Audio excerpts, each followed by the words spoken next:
বন্ধুরা, তোমাদের তো আমাদের গাছের কাঁচা ড্রাগন দেখিয়েছি। আজ দেখো এই ড্রাগনটা পেকে গেছে, তাই ছিঁড়ে নিচ্ছি।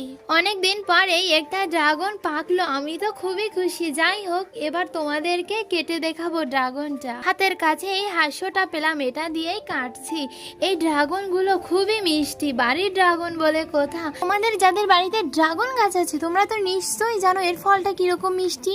আর কালারটা একবার দেখো, আমি জানি না ক্যামেরায় কেমন লাগছে, কিন্তু আসলে এই কালারটা খুবই সুন্দর। আগেও তো অনেক খেয়েছি, কিন্তু এবছর এইটাই প্রথম, এবার খেয়ে দেখি। আহা, কি টেস্ট! সত্যি অসাধারণ। কেউ লোভ দিও না, কিন্তু তোমাদের খেতে ইচ্ছে করলে আমাদের বাড়ি আসতে পারো। কালারটা যেমন দেখতে, খেতেও খুবই মিষ্টি। বাজারের ড্রাগন আর নিজেদের গাছের ড্রাগন টেস্টের দিক থেকে সম্পূর্ণই অন্যরকম। তো আমাদের ড্রাগন গাছ আর এই ড্রাগন ফল তোমাদের কাছে কিরকম লাগলো কমেন্টে জানিও। বাই।